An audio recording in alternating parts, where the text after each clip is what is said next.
So we have two sessions, two slots in this session.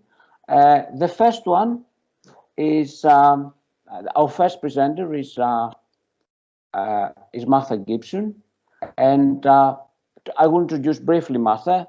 Martha is assessment manager and content developer at Heriot-Watt University, and also I need to mention that she's the online progress manager at the university. And the title of her presentation is Transitioning to E-Assessment, What I Wished I Had Known at the Outset. Martha, over to you. Great, thank you very much, Stylianos. Okay, so as Stylianos introduced me, I'm Martha Gibson, and I used to be e-assessment manager, but now I am the online programs manager. So I've recently changed my job, and I'm going to take you back, for the purposes of this presentation, I'm going to take you back to the halcyon days before COVID hit us all. So hopefully we can all relax and enjoy a pre-COVID presentation. So I work for Heriot-Watt Online, and I'm responsible for identifying and managing innovative projects for our online team to develop, and assessment is one of those projects. So I'm going to give you a bit of context, and I'm going to take you back to 2015 when I was managing this project for Edinburgh Business School. So Edinburgh Business School is the graduate business school of Heriot-Watt University in Edinburgh, and it offers a range of postgraduate degrees. And it offers students a flexible approach to their learning.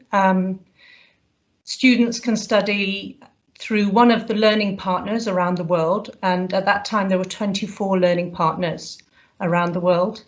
They could also choose to do independent self-paced distance learning, or they could study on campus, and our campuses were in Malaysia, Dubai and in Edinburgh, but there were very few of those online. Those are the stats for 2015. We had 12,000 active students. So an active student is somebody who is registered on our system. They may have bought one course, they may have bought 7, but they're in the system. And they came from 166 countries worldwide. And we were delivering 24,000 exams per year in 450 test centres. So quite a complex model for exam delivery. So the MBA is the bread and butter of Edinburgh Business School, and the vast majority of students were taking the MBA, but we were also offering MSCs. So, for example, an MSc in financial planning, and also offering DBAs. And this is a qualification that's aimed at, the MBA is a qualification that's aimed at mid-career professionals, so not advised for people who had just finished their undergraduate degree. They should have some career experience. And it was designed to fit in around their professional and personal commitments. So it's self-paced, meaning that a student can decide what courses to take and in which order, and when to take their exam. So they were in control of their learning. It was also not time bound, meaning that you can start and finish the programme when you want. You don't have to complete the MBA in a fixed time period. We had students in the system who had been active for 10 years, 12 years. The majority completed it in 2 to 3 years, but you were never taken off the system. The course is made up of 9, the programme is made up of 9 courses, so each was assessed by a summative exam, and there was no dissertation. And those 9 courses, you had to complete 7 core courses, so for example, economics, project management, and then you had a choice of 2 electives, and you could choose from a range of 40 courses, such as negotiation skills, leadership, and so on. And then take your exam in one of 4 exam sessions per year. Sometimes students took 2 exams in one session, sometimes it was just 1, so it varied, and as I said, the student was in charge of their learning and the pace in which they studied. So why did we want to transition to e-assessment? I think the question should be why not? but yeah, I mean, I'll go through our motives, and I'm sure they're recognisable to a lot of people. We wanted there was a gradual move to the digital offer for all our course materials and tutorials, and so we thought we needed to match that with how we assessed as well. Students were also asking for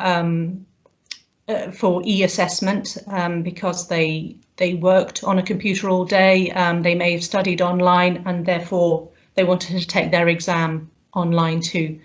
And it aligned with students' work styles and their business practices. As I said, most of them were working and they were in an office on a computer all day, and that's how they conducted their work. We wanted to do a gradual transition though, so not 100%, lift and shift to fit in with a flexible program. So we wanted to give students as much flexibility as possible. And of course, financially, we wanted to reduce the printing and shipping costs of exams papers. I know you probably know how much it costs to ship exam papers around the world. We wanted to eliminate that cost. There are, of course, costs associated with e-assessment, but we thought we could make savings, and we hope to do that. We also wanted to improve the security of an exam. Again, you've probably all had experience of exam papers going missing. And e-assessment would give an extra level of security. Again, different issues, but it would give us that extra security. Of course, there were challenges along the way. You'll recognise many of them. Students and staff had a very different idea about what e-assessment meant. So on this one, I would challenge you to ask 5 people what e-assessment is, and I'd imagine you'd come back with 6 answers, because as we've seen in this this conference, some people call it digital assessment, some people call it online assessment, I'm calling it e-assessment. It's all the same thing, but people have very different ideas about what e-assessment actually is and how it will play out for them personally. So that was a major challenge, people's understanding about what e-assessment was. Because we had students from 166 countries, student experience and cultures vary around the world, and you can't always apply the same solution to every case. So what works, for example, in Singapore won't necessarily be the solution for Norway.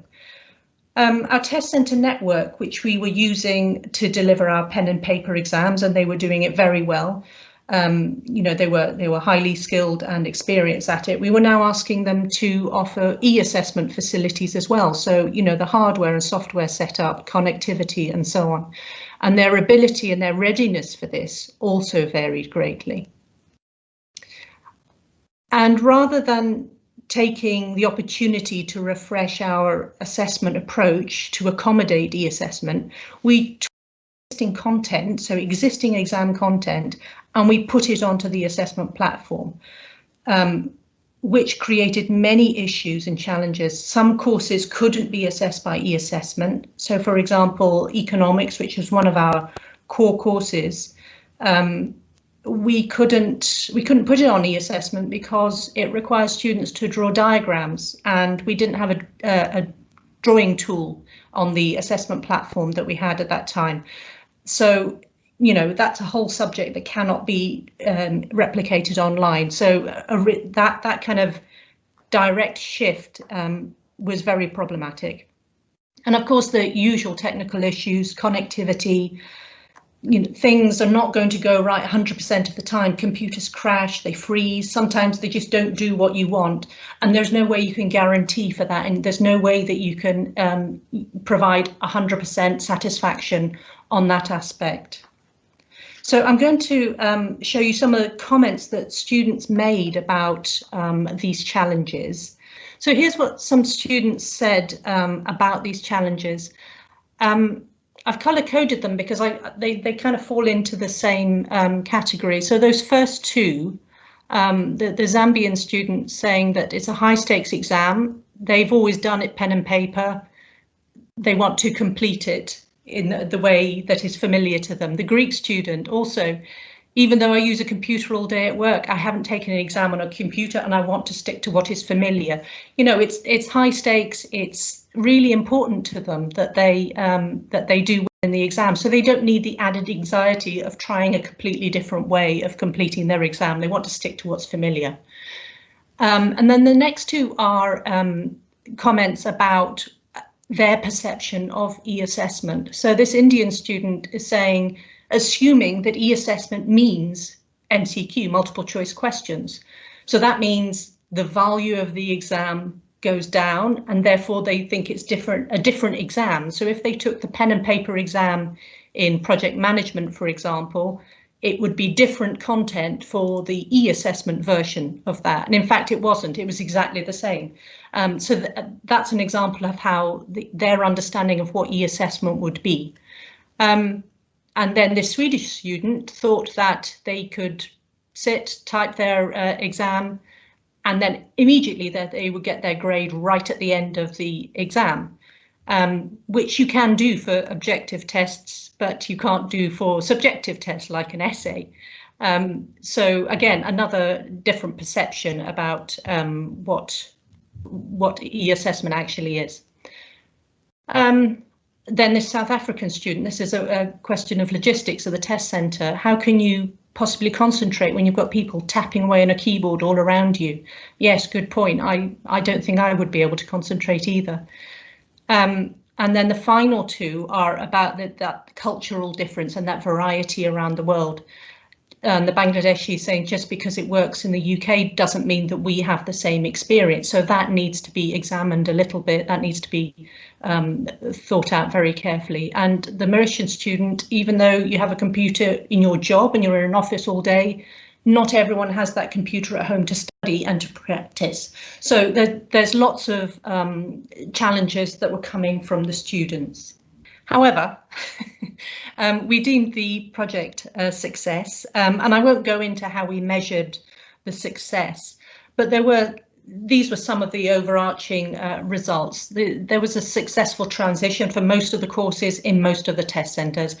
The majority of students' feedback was good. They were happy, and having done an e-assessment, they wouldn't now go back to a pen and paper mode of assessment.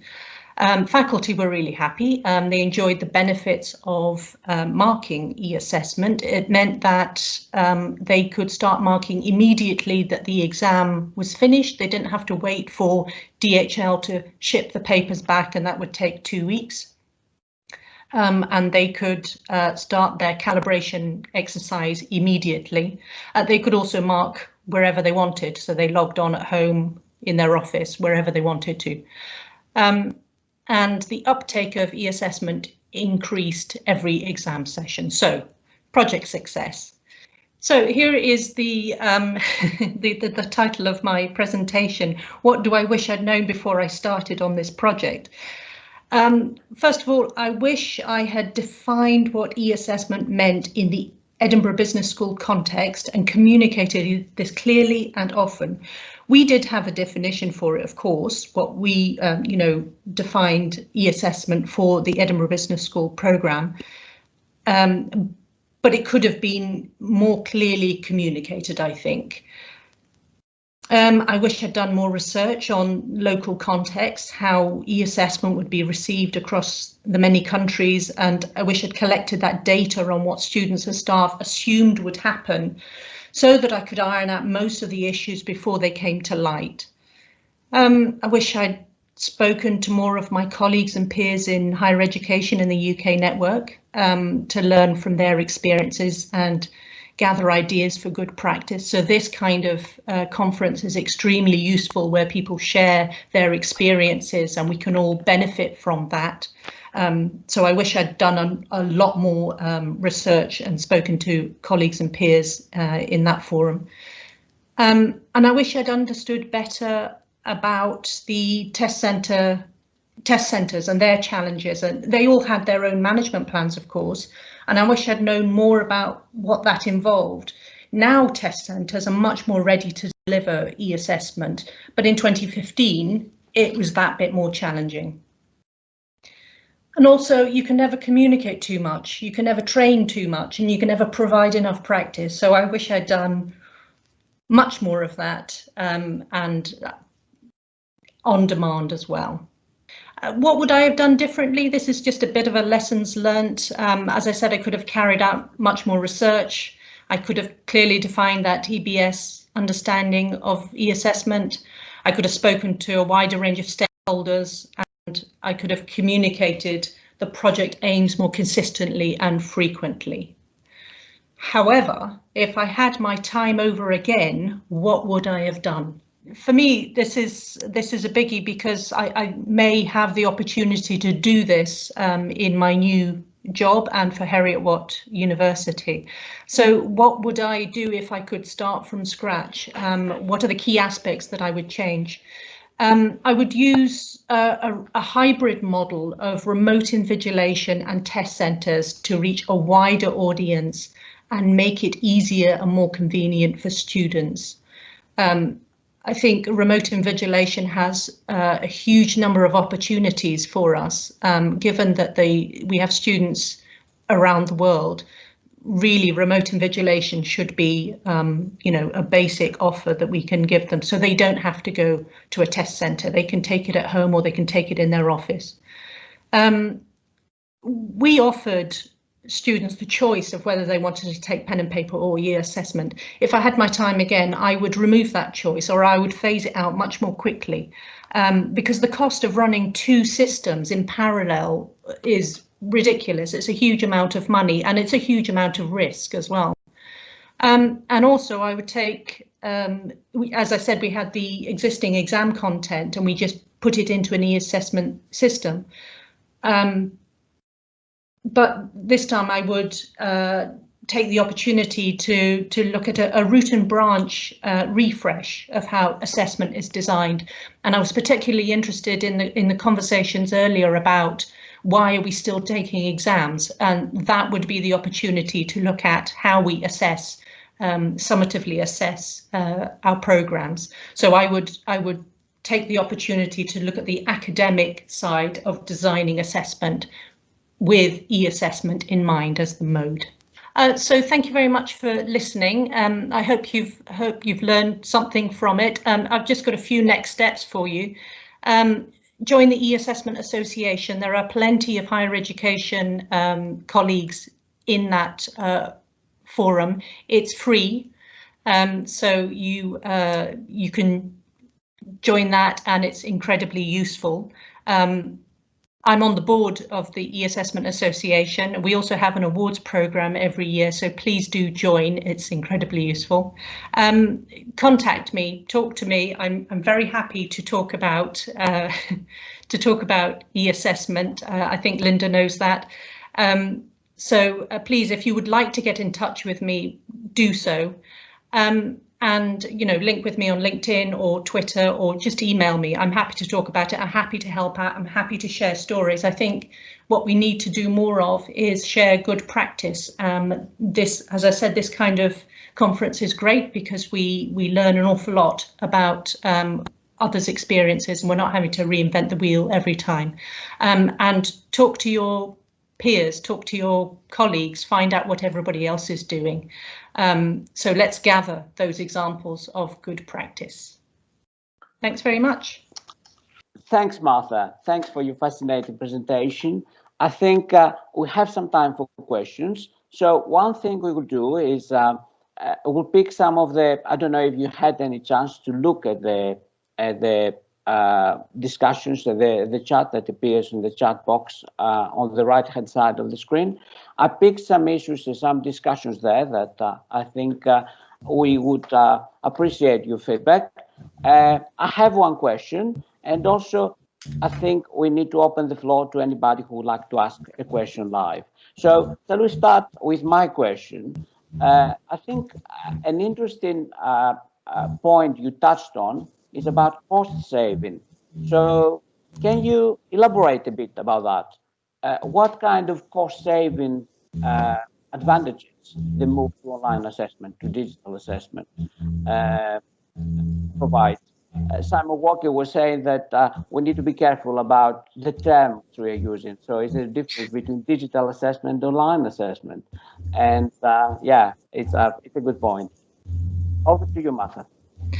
So the costs, well, if you're delivering pen and paper exams around the world, you have to print those exam papers, answer booklets, and then you have to ship them. And you've got admin staff in test centres around the world. You need security lockers for, physical exams. So you need the kind of wraparound security, but you also need the logistics of printing and dispatching exam papers and then getting them back. I think so. That was we had a very clear cost structure for that. But then when you're thinking about e-assessment, you need an e-assessment platform. So you need the software to be able to do that. You need to redesign the contract with your test centre network, because the cost for them to deliver pen and paper is going to be different from them delivering it on computers. So if they've got a test centre with 25 computers in a room, that's a different cost. They also need to train their staff. So you need to renegotiate your contracts with test centre networks to be able to accommodate that. But we found that after 2 to 3 years of implementation, the costs were changing, they were becoming steadier, and there were savings to be made. So the cost of dispatching exam papers and printing was actually higher when we were making savings on by delivering by e-assessment. But as I said, we were delivering in parallel, so we had double the cost in a way. Okay, I pick one question which we talked about costs. Let's return to pedagogy. And Derek Moore was asking, I think, a very interesting question about continuous assessment and where does continuous assessment fit into your e-assessment approach? Okay, so on our programme, it didn't. It was 100% summative assessment by exam, and the formative assessment was done throughout the course. But it's always possible to do continuous assessment by e-assessment. It's just looking at the different ways and the different capabilities of platforms, that they are evolving all the time, and we need to kind of keep up with what those capabilities are. And they are exam board led. So the technology suppliers will be listening to people like us who are saying, we need this, or we need X, Y, Z to be able to assess appropriately and authentically. So, that's a big consideration. And as I said, it's evolving all the time. So it's always going to be something that your technology supplier can accommodate.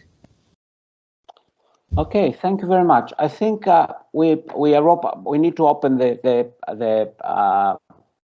questions to this discussion to the floor as well. Anybody who would like to ask Martha a question?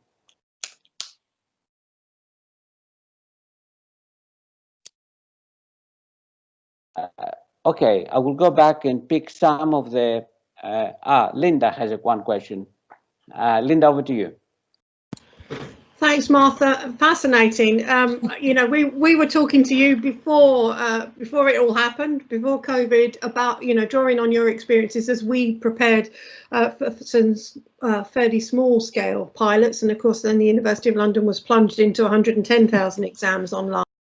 I mean, one of the things that we definitely didn't really have, which would have been tremendously helpful, and I think you alluded to, was the whole idea of the platform, the sort of end-to-end product, which allowed you to input the exam into the system, and then the student engaged with the exam, and then at the end the markers were able to use that. We were working in a much more clunky system, and I think it's useful to really understand the effectiveness of that. So can you talk a little bit about how effective the end-to-end system was for you?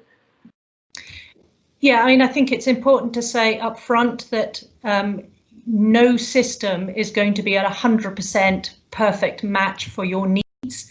So you're going to have to compromise somewhere along the line. However, the ability of having or the luxury of having an end-to-end system means that it is a repository for absolutely everything. All the stakeholders that you have are using the system in the same way.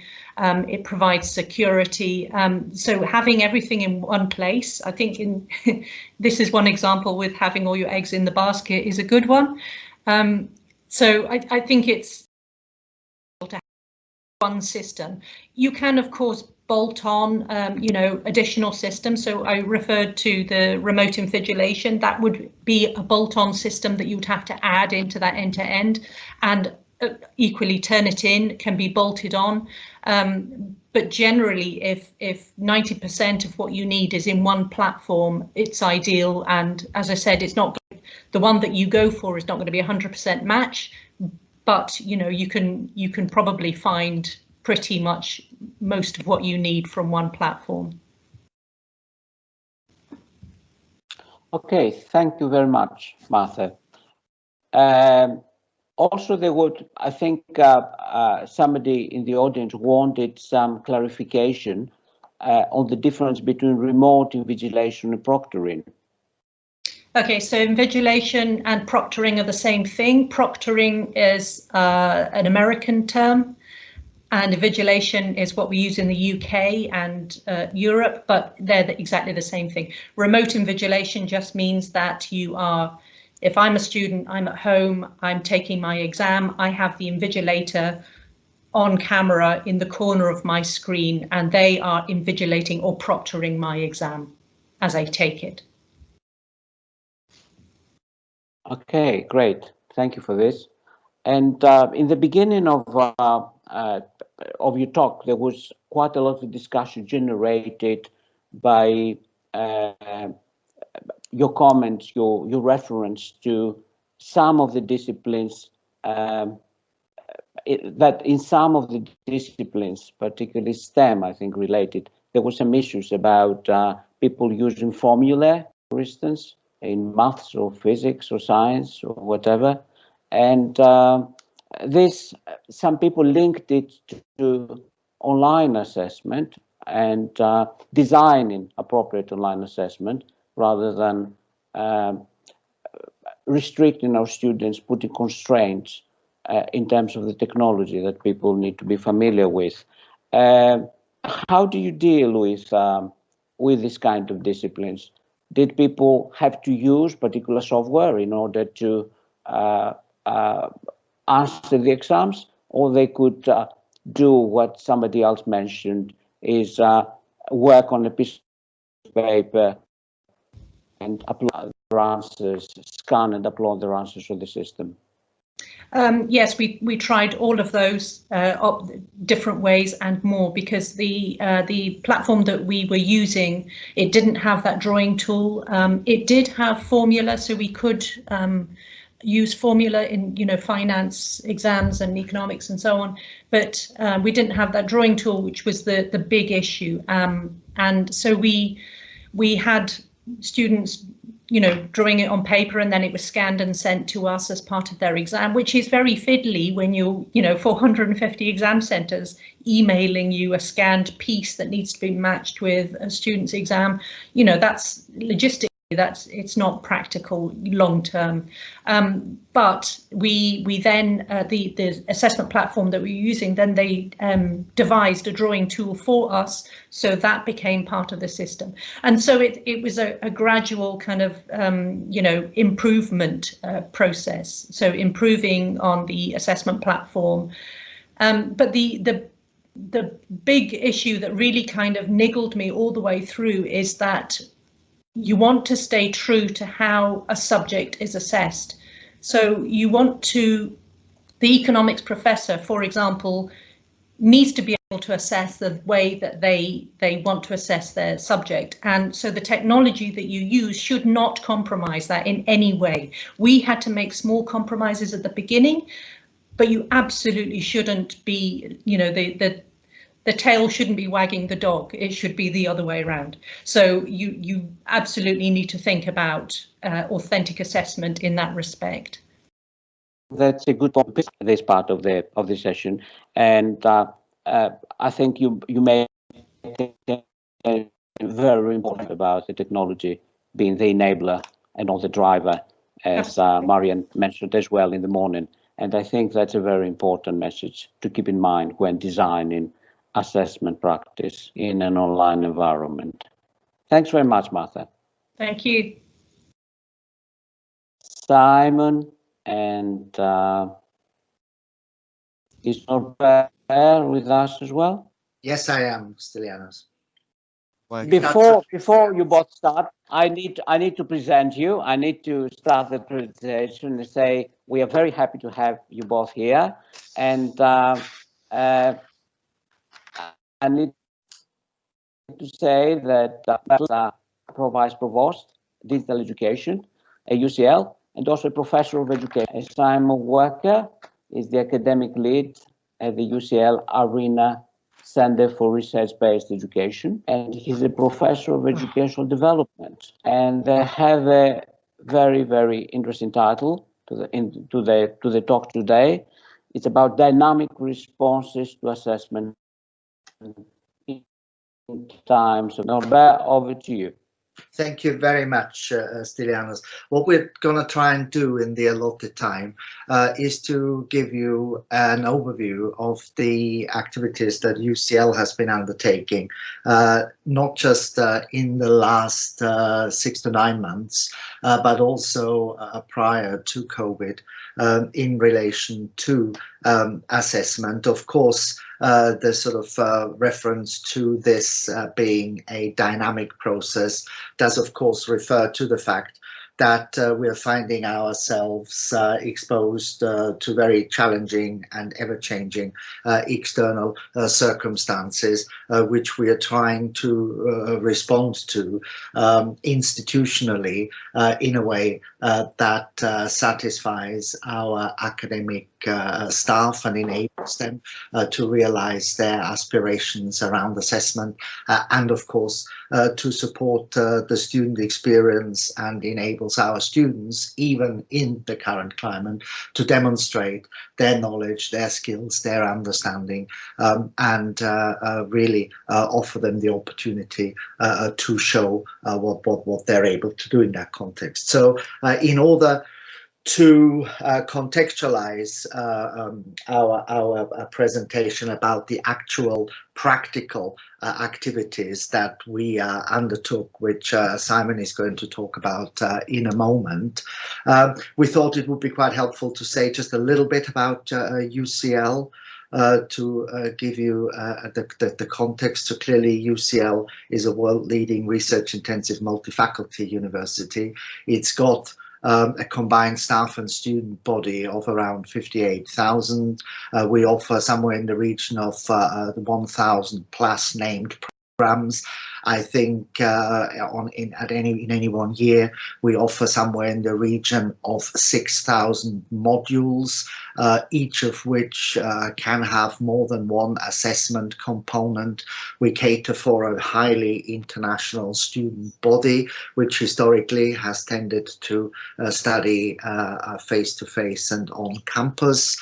We have a very large number of students from China, which is particularly important this year, as well as towards the end of last year, in that many of them have chosen or haven't been able to join us here in London and are studying with us remotely. And that, of course, has got significant implications in terms of our ability this year to offer a strong approach to assessment. Clearly, as a world-leading institution, we're clearly very cognizant of transformational changes that are taking place in a world in flux. Not least as the university sees itself as an agent in the world, as a global university operating in one of the world's most diverse cosmopolitan centers. And that, of course, brings with it many interdependencies at local, regional, national and international level. And this includes, but is by no means exclusive to, the contribution to society, seeking to bring about transformational change in its students, their life chances and their contribution to the world, as well as their degree of preparedness for being professionally impactful, as well as successful in their personal and civic lives. And in order to achieve all of that, clearly assessment is a really important integral part, and we need to be really clear that we can offer a robust system that safeguards all of these aspirations. And the question we've been asking ourselves over a period of time is whether or not, of course, traditional examinations have the required veracity in terms of achieving our aspirations. So we've been doing for some time now quite a bit of work trying to really understand what we are doing and why we are doing it. When we looked carefully at assessment provision across the whole university in all its breadth, as you can see above, we obviously have come to the view that maybe there is a slight unhelpful focus on examination as the dominant assessment mode. And there's also the question as to whether or not we are actually assessing too much and making too many demands on our students in that respect.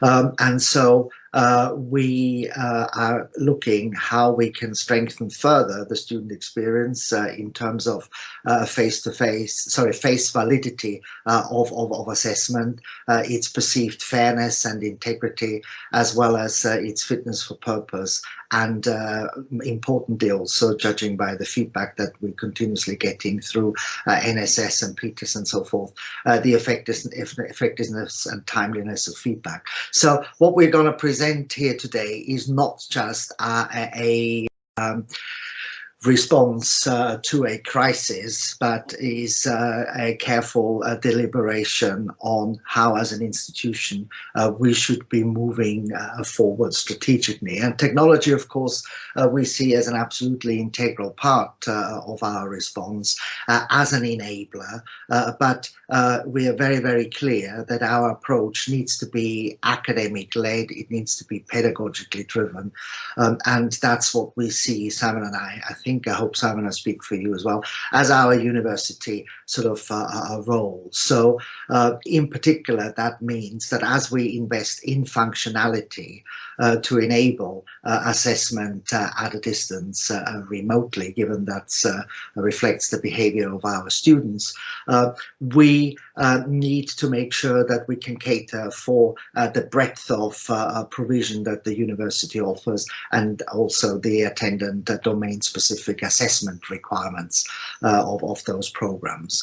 As our strategic approach is, of course, anchored in the institutional education strategy.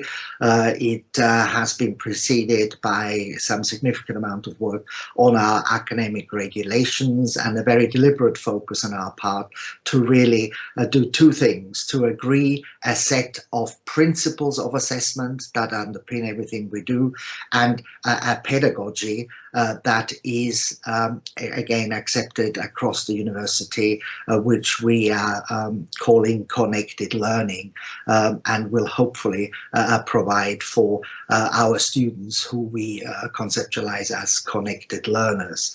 And of course, it's important to state that the work that we are doing isn't just done in isolation. It's part of a wider range of organizational initiatives at the intersection, importantly, between people and technological systems, and not just within the domain of education and the student experience, but beyond. So we're very fortunate to be able to work in very agile ways with and across a whole range of professional service and also technology service departments within the university. And I think by way of lessons learned, that the approach that the university has taken in setting up an interdisciplinary crisis management response has been absolutely instrumental. And I think that in and of itself will help move the efficacy of institutional planning forward quite significantly. Just before I hand over to Simon, a couple of facts, just so you get a handle on not just how many students and modules and all of that, but what the volume of assessment is at UCL, or certainly in the period from March to June. We obviously pivoted from a dominantly examination-based system that hired very, very large venues out in East London and brought thousands of students together concurrently to sit examinations to alternative assessment, and Simon is going to say about that. But pre-lockdown, we'd be talking typically about 2,500 exams with just shy of 90,000 candidatures. And some of the mitigations we put in place last year, we tried to take out quite a significant chunk of assessment activity in year one, where we replaced all these activities with a capstone assessment, and we replaced a large number of invigilated face-to-face exams with 24-hour timed online assessments, as well as a whole range of coursework assessments. And importantly also, we stood up an important subgroup of education committee, which allowed us to act in an agile manner and respond on 3 times a week if necessary to emerging trends. And one of the key features of that particular group was its work to ensure no detriment to students. And I think, Simon, there's one other slide that you wanted me to talk about, and that as of the 3rd of October, we're obviously starting already to plan for this academic year, and we've been keen to be clear with our colleagues that the ongoing uncertainties in the external environment strongly suggests that we should not be planning in terms of face-to-face invigilated examinations for this current academic year, but we are, and that's where Simon is going to come in now, investing heavily now into a technological infrastructure that will allow us to offer online examinations at scale. Simon, over to you. So thank you very much, Norbert. That was really, really useful, and it's kind of just the sort of it's looking at the size of UCL and the size of the population of small towns, and we're more or less the size of Tunbridge Wells. You know Tunbridge Wells, Royal Tunbridge Wells. So it's something which is at scale, and we're doing this at pace as well as everybody else is. So it's a kind of a very, very interesting sort of approach that we're taking, I think, across the world, not only to online teaching, but to online assessment as well. And I was just curious, having been from the sort of the start of the conference, just listening to the number of metaphors that people are using about this shift. So people are talking about the toothpaste and to put the toothpaste back in the tube, and the stable door being closed after the horse is bolted, and the genie out of the bottle, shift and lift. I mean, lots of kind of interesting terms suddenly being bandied around, which I think do kind of represent, I think, the pace at which this is happening, and also the kind of conceptual shift, I think, to assessment. So the next set of slides really are just thinking about the approaches that we've done, because COVID accelerated lots of our thinking around what we should be doing in this particular space. So I think at the bottom I've put there has been in the chat some interesting notions about, or comments about, sort of assessment load, over assessment, those sorts of things. And I think that we're very, very conscious that as a sector, there may be sort of the sort of volume of assessment, the assessment load hasn't been something that we've necessarily thought through that clearly. Everyone's got their own sort of ideas about assessment. They've got their module. I need my module assessment here, and this is what it looks like, without understanding what the kind of the student experience of assessment might be like. So we've sort of taken quite a lot of things, I think, into account as we've been moving these various things that we've been doing alongside our colleagues. As Norbert mentioned, it's been a very, very collaborative venture for us all. But just to say, the very first thing that we did as lockdown occurred and we suddenly realized that we'd need to move our assessments online at speed, was to think about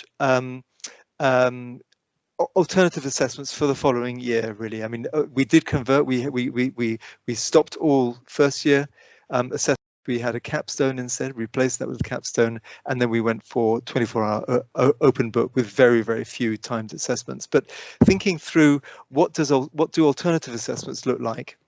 How can we prepare our staff for thinking through that? If they've been wedded to exams, that's what they've grown up with, that's what they've been used to. So the first thing that we did was to look at the sort of guidance that was out there, and probably many of you saw Sally Brown and Kay Semble's work that came out at that time, just thinking through that, and we developed that into a complete guide for staff, but also thinking about what does that kind of look like online, what sorts of tools can I use. So that was the one sort of the one piece that we started really, and this was developed as Norbert mentioned. We had this bronze sapphire assessment working group with representatives from all the faculties, and it was a kind of a collaborative document really, where we looked at the different kind of issues that people might be having, and how do we make those formats digital. The second piece of work that we did was that we produced an approach that we called the Connected Learner, and we produced a Connected Essentials course to go alongside that as well for staff to think about teaching, but of course to think about assessment. And that was taken by about 2,500 staff, and we've made that open now, so you can go to the UCL site and you can download that. You take the course, or you can download it as a Moodle if you're interested in that. So there was some training and support that went on, lots of conversations that went on about how to teach and prepare for online teaching and assessment the following year. And then the third piece of work that we did, which had been tried at UCL before, but I don't think there was quite the same appetite or the same shift or momentum towards this, that we introduced and a kind of a model for assessment load. So that was sort of defining what sorts of assessments, the volume of assessments, the equivalence, given that if you're working with alternative assessment, you might be doing presentations, you might be making a video, you might be doing teamwork, all those different things. So we're starting to, we're needing to support staff in thinking differently about the way they did that, but also just to produce some consistency as well across the whole institution. So again, that was something which went through our education committee. It had many kind of iterations, and it's now there for certainly anyone who's designing new modules and new programs. They will have to produce an educational rationale as to why that might be different in order that we can achieve consistency. I think UCL is quite an open university, so you can take courses and options, electives from many different departments. So getting that consistency is important. We also then did a very sort of quick and dirty evaluation of staff and students about their experience of online assessment, so that as we were sort of planning for the following year, we got a sense of what had gone right and what hadn't gone right. And it certainly wasn't as in-depth as the one that you did, Stylianos and Linda, at University of London. But it was just, you know, as I say, it was quick and dirty. A few things that we captured, which I think would be quite useful. So that sort of sense of adapting your exams to 24-hour open book, actually, that seemed to work quite well. So already thinking, well, we could change our assessments there, and also more guidance needed on the conversion. So there's lots of things in there. I'm just picking out a couple of the things there that I thought would be interesting. And then for students, there are about just over 900 students who took this survey. And again, I think it was kind of interesting that generally it was quite positive. Again, the sort of findings from the presentations this morning have been that they're reasonably positive, both in terms of access, and there are comments about, you know, if you're in China, what do you do in China if your broadband goes down, or you don't have a good connection, or it's locked, or whatever. And we've got a China Connect connection now for next year. But it did seem that students were very stressed as well. That was sort of one of the things that came out. And I think that was, you gave them a 24-hour exam and they would take 24 hours to do it. They wouldn't sleep, and you've got many of those. That's very problematic.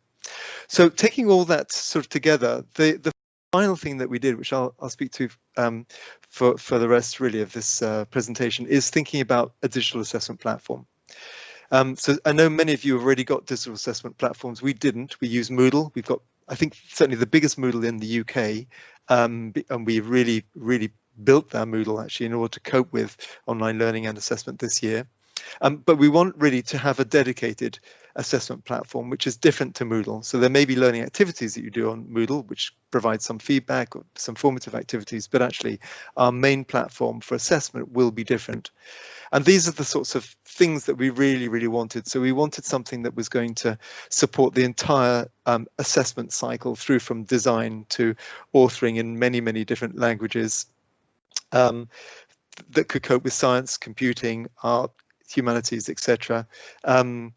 Deliver, assessment, mark, moderate, externally examine, and integrate with our student assessment, student record system as well.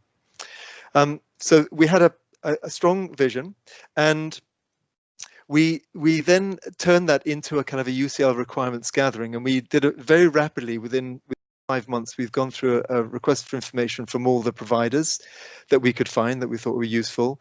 We narrowed that down to 3. We've done an invitation to tender, which has been completed, and we have now we're now in the final stages of procuring something, with the notion of offering this to all our students. As I say, we're a big institution, size of Tunbridge Wells. Offering this platform for all our students for phase 1. So we need to go through proof of concept and then piloting the complete system. But basically what we're expecting students to do is to sit their exams in the platform, but not necessarily all departments will mark, and it won't be all. It is just centrally managed exams as well. So I just wanted to sort of show you a couple of things which I thought might just be interested, because it's very hard, I think, to get a view of assessment across a whole institution.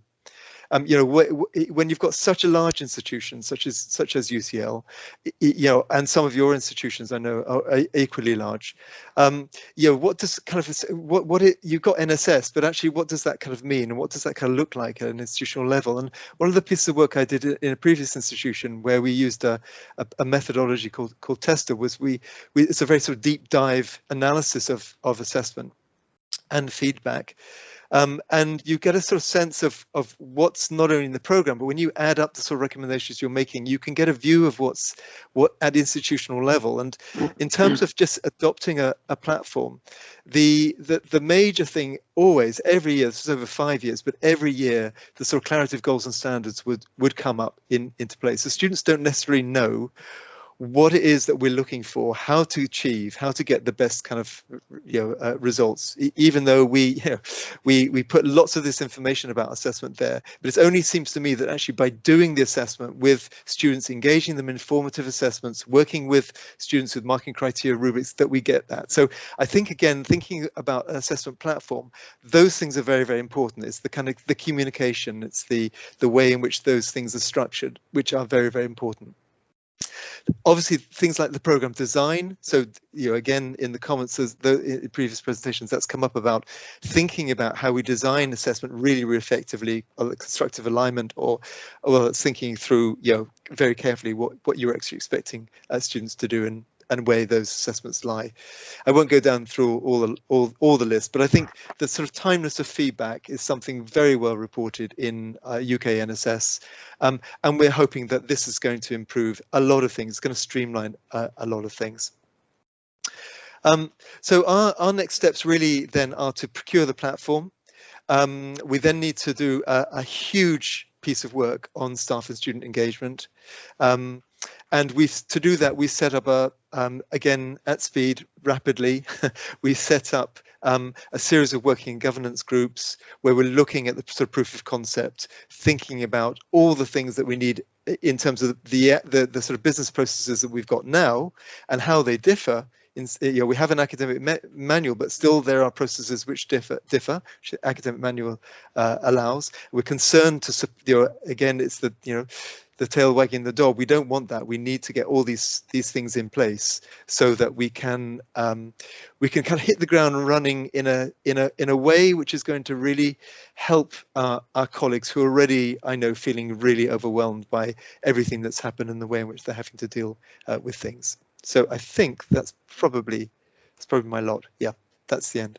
Thank you. Great. Thank you very much. Thank you very much, Simon, Norbert. Very, very interesting presentation. Very, very good focus on shifts in assessment and the socio-technical kind of changes required and how these apply to your particular institution. But however, they have important implications for the rest of the sector as well. There's quite a lot of discussion in the chat box, and I will pick some of the themes. If I missed anything, please, colleagues, raise your hands to ask Norbert and Simon a particular question you would like to ask. I will start with a couple of things. One had to do with one of the things we discussed. You refer to the relationship between over-assessment and the right kind of assessment.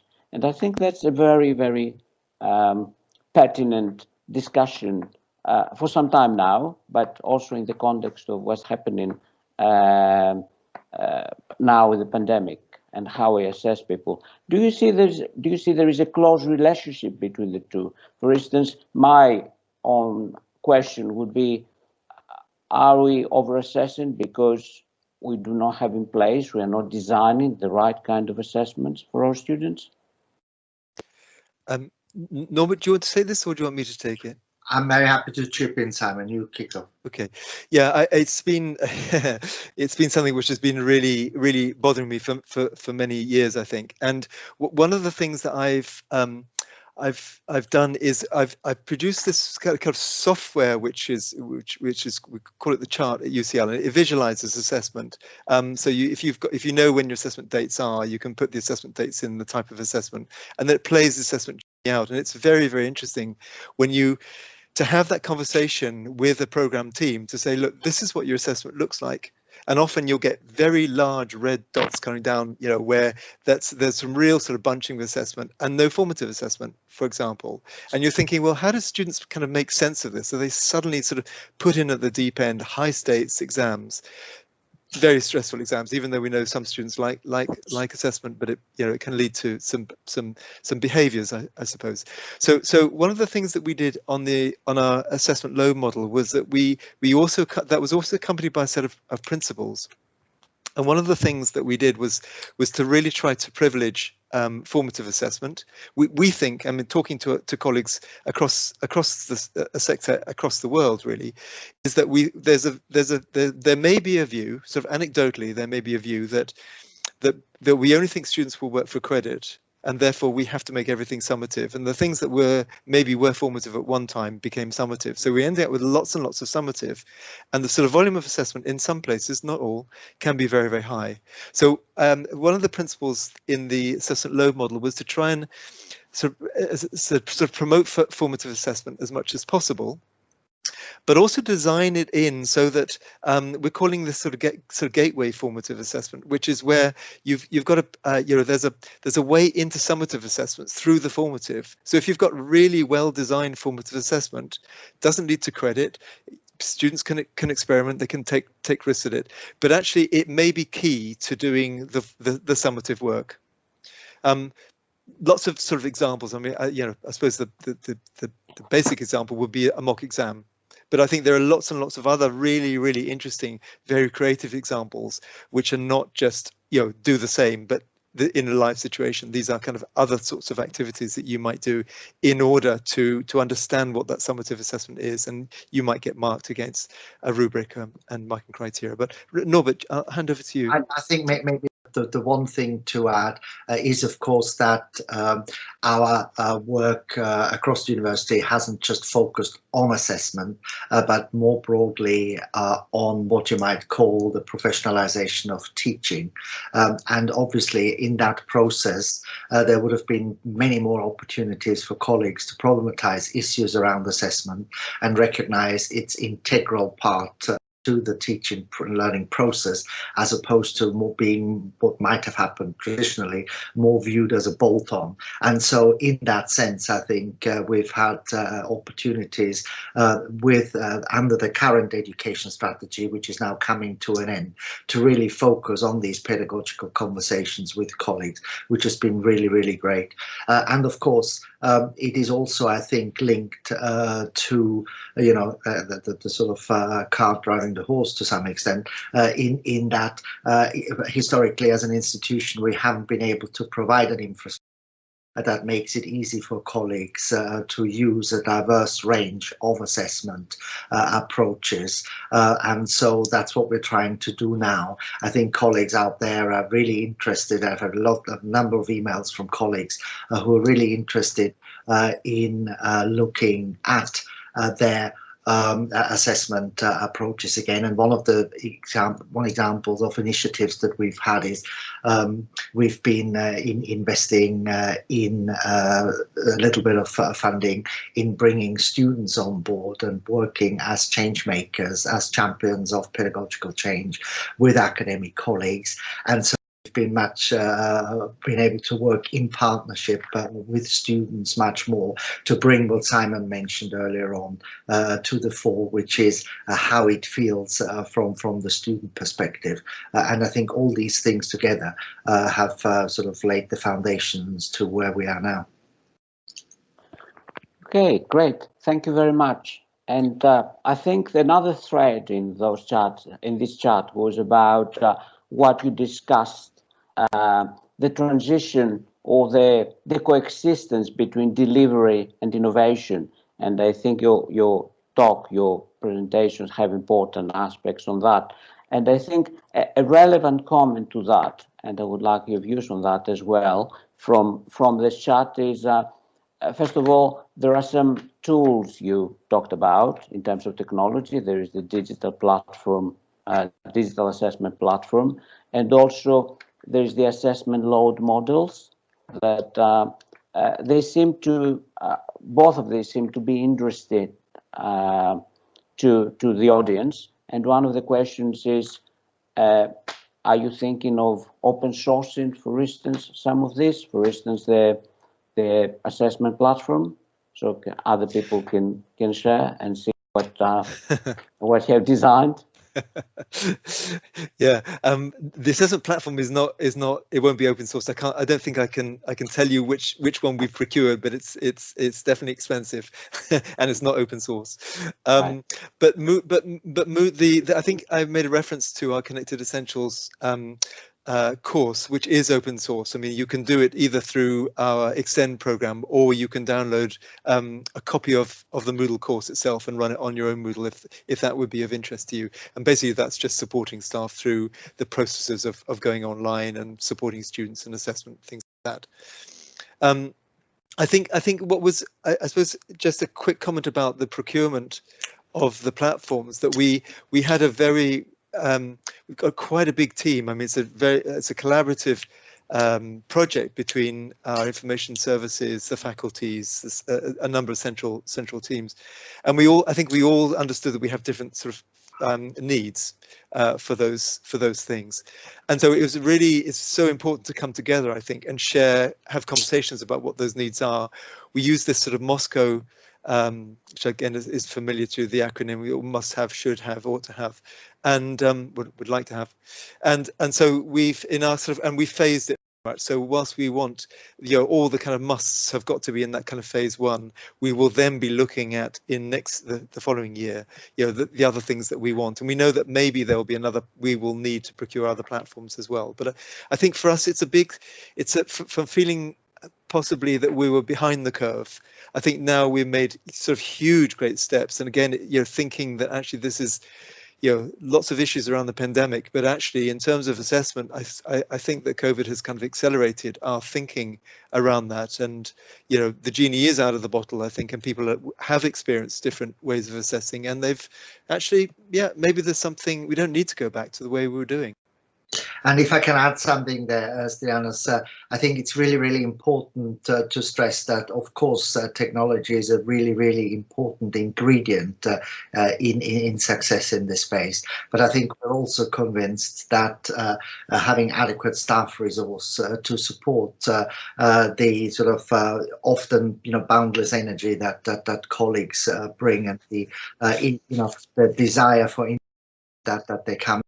I think we're starting to think along the lines of, developing incubator and accelerator spaces centrally to help and support those sorts of initiatives, so we can then, develop proof of concepts that we can then push out again as possible cases to adopt more widely. Okay, excellent. And also, Norbert, you mentioned the professionalization of teaching and how this can be linked to assessment.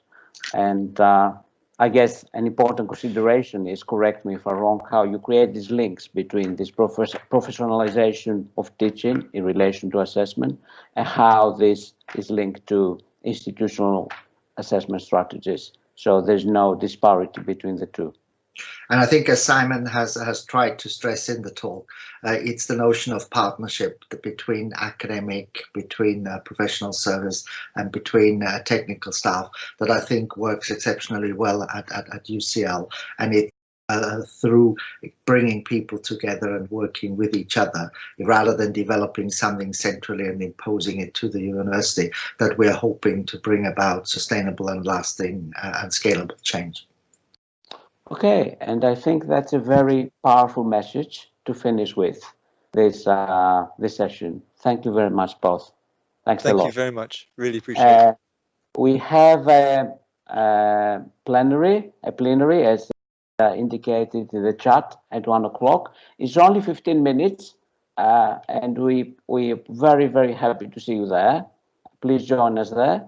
And also, Linda, correct me if I'm wrong, there will be a okay, Linda has answered my question before I had the chance to answer it. There is a link to the evaluation survey for this session in the chat box. So would you please give us some feedback on today's event? It will help us very much to make it, to improve it, to enhance any future CDE events.